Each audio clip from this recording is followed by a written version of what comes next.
cái gia đi na hung lo nghe Calvary hanga ôi na kha ana lo nghe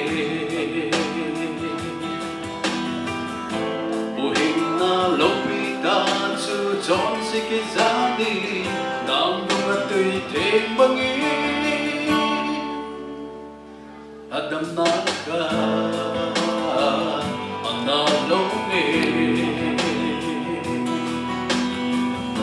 cái gia đi nâng na lo nghe Calvary hana ấy hát tâm ca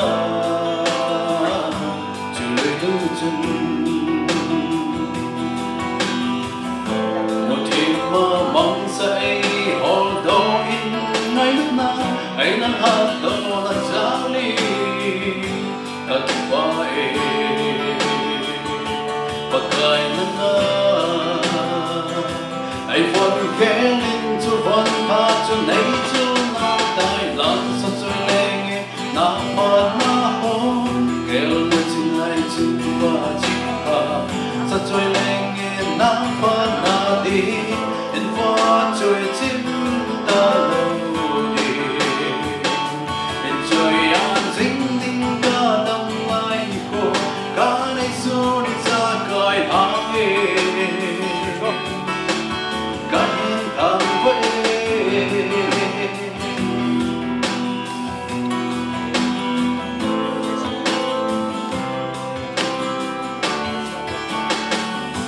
ở đi vai và cài nắng ngà nào vào chơi lá sẽ thế đi ôi cái thua mê và đi vai và cài nắng ngà Emmanuel Zion và cài phá hơi cái điên giông chân vô chân tình chưa cần lỗ cả thật gió na ôm nãy bia vai gần khi cô lệ kịp qua lại về các cá nát rồi hay đẹp cứ gì có hoa bông dòng lệ họ đôi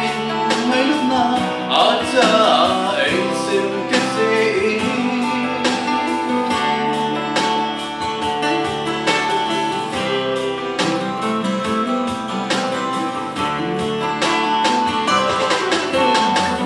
sa trôi lên na pa na ho kêu mọi sinh ai chinh pa sa trôi lên na pa na đi en hoa trôi chim ta lâu đi en trôi ăn dính đinh ca tâm ai khô ca này su đi ra cõi hang ca đi thang vẫy lan sa trôi lên na pa kêu mọi sinh ai chinh pa sa trôi lên na pa na đi en va trôi chim ta lâu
It's better. Be filled with Spirit, addressing one another in psalms and hymns and spiritual songs, singing and making melody to the Lord